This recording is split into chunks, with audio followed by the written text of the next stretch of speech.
अपन वाला सेज माई तोहर टहला गेलो पापा तोहर खेत पर के कहरा सुते छै अपन वाला सेज ले ले रे छौरा चुप चुप छाती करैया हमारा धुक धुक ले ले रे छौरा चुप चुप छाती करैया हमारा धुक धुक रे छौरा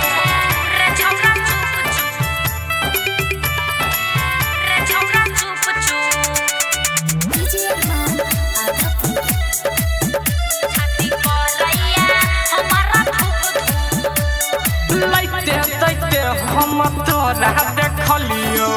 ई की कलही खींचे में पहर देखलियो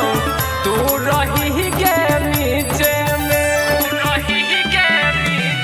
लैते दैते हम तोरा देखलियो ई की कलही खींचे में पहर देखलियो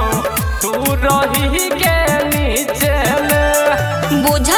पापा हम तोर देता चमारी लही तो देखलियो हम तोहरा के नमरी एना नहीं रे छौरा तू कर हमरा जबरी लबर लबर कर नहीं सुना छौरी लबरी ले ले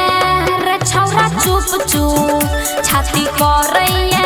हमारा धुक धुक ले ले रे छौरा चुप चुप छाती करैया हमारा धुक धुक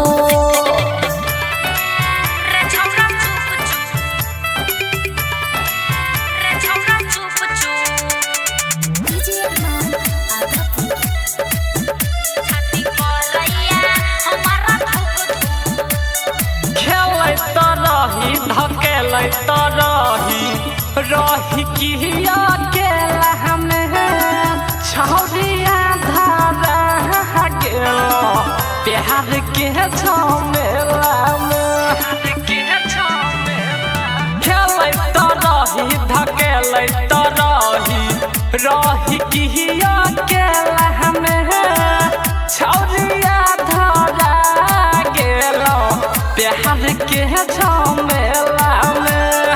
लाज में शरम छौ सौसे दे गरम गे आब नहीं हम कर छौरा एहन करम रे संगीत रितेश के तू नसल धरम गे कहे छौ बुढ़िया एना कर नहीं भरम रे ले ले